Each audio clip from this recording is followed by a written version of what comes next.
আল্লাহ বলেন অমিনান নাস, মানুষের মধ্যে কিছু লোক থাকবে মাইয়াকুলু, তারা বলে আমান্না, আমরা ঈমান এনেছি বিল্লাহি, আল্লাহর উপরে, ওয়াবিল ইয়াউমিল আখির, এবং পরকাল দিবসের উপরে। আল্লাহ বলেছেন ওয়ামা হুম বিমুমিনিন, প্রকৃতপক্ষে তারা মুমিন নয়। ইউখাদিউনাল্লাহা ওয়াল্লাযীনা আমানু ওয়ামা ইয়াখদাউনা ইল্লা আনফুসাহুম ওয়ামা ইয়াশউরুন। ইউখাদিউনাল্লাহা, তারা আল্লাহ এবং ঈমানদার বান্দাদেরকে ধোঁকা দিতে চায়। ওয়ামা ইয়াখদাউনা ইল্লা আনফুসাহুম, অথচ তারা নিজেরা ব্যতীত অন্য কাউকেই ধোঁকা দেয় না। ওয়ামা হুম বিমুমিনিন, অথচ তারা নিজেরাই যে মুমিন নয় এটা তোমাদেরকে চোখে আঙ্গুল দিয়ে আল্লাহ দেখিয়ে গেছেন।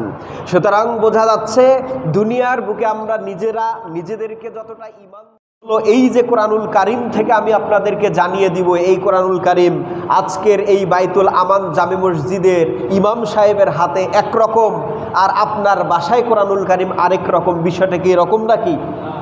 একই রকম। আমার কাছে এক কোরআনুল কারিম, আর সৌদি আরব যেখানে আল্লাহর রাসূল এসেছেন তার পুরো জীবনটা যেখানে অতিবাহিত করেছেন সেখানকার কোরআনুল কারিম কি আলাদা নাকি? একই রকম।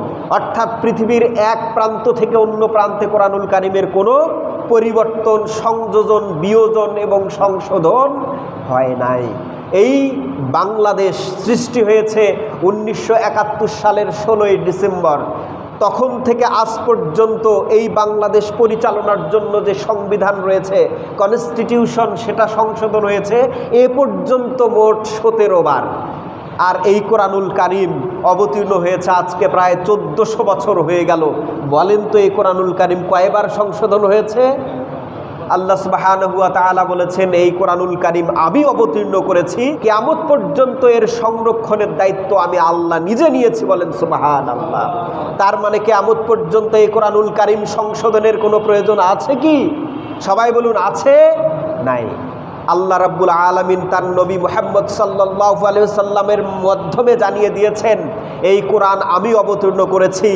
দুনিয়া সৃষ্টি থেকে কিয়ামত পর্যন্ত মানুষের প্রত্যেকটা চলার পথে কখন কোন জিনিসের প্রয়োজন সব কিছু আমি আল্লাহ এই কোরআনের মধ্যে সীমাবদ্ধ সংকলিত করেছি। সবাই বলেন সুবহানাল্লাহ।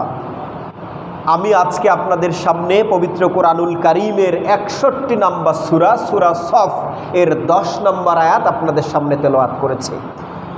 আপনাদের যাদের মনে হবে এটা হুজুরের, ইমাম সাহেবের মন গড়া বক্তব্য, তারা দয়া করে বাসায় গিয়ে কোরআনটা খুলে সূরা সফ 61 নম্বর সূরার 10 নম্বর আয়াতটা খুলে দেখবেন অর্থটা ভুল না সঠিক।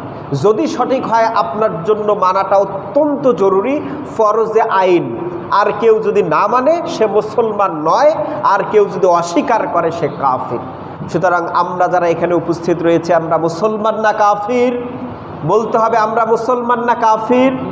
আমরা মুসলমান। আমাদেরকে উদ্দেশ্য করে আল্লাহ সুবহানাহু ওয়া তাআলা বলেছেন ইয়া আইয়ুহাল্লাযীনা আমানু, হে ঈমানদারগণ, তোমরা যারা নিজেদেরকে ঈমানদার মনে করো, তোমরা যারা মনে করো আমরা ঈমানদার, আমরা ঈমান এনেছি, হাল আদুল্লুকুম আলা তিজারাতিন তুনজিকুম মিন আযাবিন আলিম, হে মানুষ সকল তোমরা যারা ঈমান এনেছো দাবি করো, আমি কি হাল আদুল্লুকুম আলা তিজারাতিন তুনজিকুম মিন আযাবিন আলিম, আমি কি তোমাদেরকে এমন একটি ব্যবসার কথা জানিয়ে দিব, এমন একটি মত এবং পথের কথা জানিয়ে দিব, এমন একটি প্রসিডিউরের কথা বাতলিয়ে দিব যেই ব্যবসা করলে, যেই মত এবং পথে চললে তুনজিকুম মিন আযাবিন আলিম, দোজখের কঠিন আযাব থেকে তোমরা রক্ষা পাবে, এমন একটি ব্যবসার কথাকে আমি জানিয়ে দেব।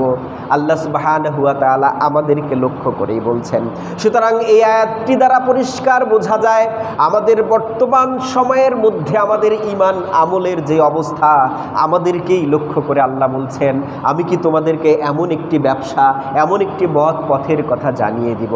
এই কথাটি বলবার পরে নিশ্চয়ই আমাদের অবশ্যই বলার কথা, হ্যাঁ আল্লাহ আপনি আমাদেরকে জানিয়ে দেন কিভাবে আমরা দোজখের আগুন থেকে রক্ষা পাবো। পরের আয়াতে আল্লাহ বলছেন তুমিনুনা বিল্লাহি ওয়া রাসূলিহি ওয়া তুজাহিদুনা ফি সাবিলিল্লাহ আমওয়ালিকুম ওয়া আনফুসিকুম যালিকুম খায়রুল লাকুম ইন কুনতুম তা'লামুন। আল্লাহ সুবহানাহু ওয়া তাআলা 61 নম্বর সূরা সফ এর 11 নম্বর আয়াতে বলেন, হ্যাঁ অবশ্যই আমি তোমাদেরকে জানিয়ে দিব কিভাবে তোমরা খুবই সংক্ষিপ্তভাবে শর্ট সিলেবাসের আলোকে পরকালে জান্নাতে যেতে পারবে। মাত্র 3টা যদি তোমরা কাজ করো, দুনিয়ার বুকে 3টা কাজ করলেই, 3টা কাজ যদি তোমাদের ভিতরে থাকে, তোমাদের ব্যবসার মধ্যে থাকে, তোমাদের জীবন চলার পাথেয় হিসাবে 3টা জিনিস থাকে, তবেই তোমরা নিজেকে জান্নাতি ব্যক্তি হিসাবে দাবি করতে পারবে। 1 নাম্বার তুমিনুনা বিল্লাহ, সর্বপ্রথম তোমাদের যেই ক্যারেক্টার নিজের জীবনে থাকতে হবে সেটি হচ্ছে আল্লাহর প্রতি ঈমান আনতে হবে।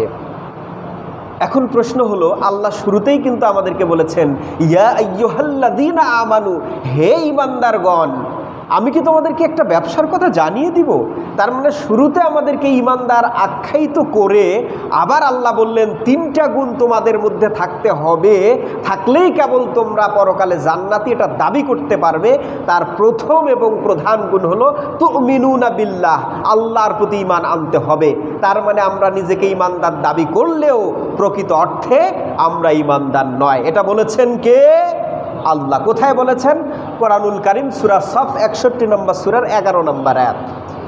আল্লাহ রাব্বুল আলামিন সূরা বাকারায় বলেন, ওয়ামিনান নাসি মান ইয়াকুলু আমান্না বিল্লাহি ওয়া বিল ইয়াউমিল আখির। আল্লাহ বলেন ওয়ামিনান নাস, মানুষের মধ্যে কিছু লোক থাকবে, মান ইয়াকুলু, তারা বলে আমান্না, আমরা ঈমান এনেছি, বিল্লাহি, আল্লাহর উপরে, ওয়া বিল ইয়াউমিল আখির, এবং পরকাল দিবসের উপরে। আল্লাহ বলেছেন ওয়ামা হুম বিমুমিনিন, প্রকৃতপক্ষে তারা মুমিন নয়। ইউখাদিউনাল্লাহা ওয়াল্লাযীনা আমানু ওয়ামা ইয়াখদাউনা ইল্লা আনফুসাহুম ওয়ামা ইয়াশউরুন।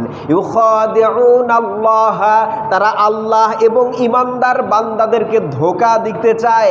ওয়ামা ইয়াখদাউনা ইল্লা আনফুসাহুম, অথচ তারা নিজেরা ব্যতীত অন্য কাউকেই ধোঁকা দেয় না। ওয়ামা হুম বিমুমিনিন, অথচ তারা নিজেরাই যে মুমিন নয় এটা তোমাদেরকে চোখে আঙ্গুল দিয়ে আল্লাহ দেখিয়ে গেছেন। সুতরাং বোঝা যাচ্ছে দুনিয়ার বুকে আমরা নিজেদেরকে যতটা ঈমান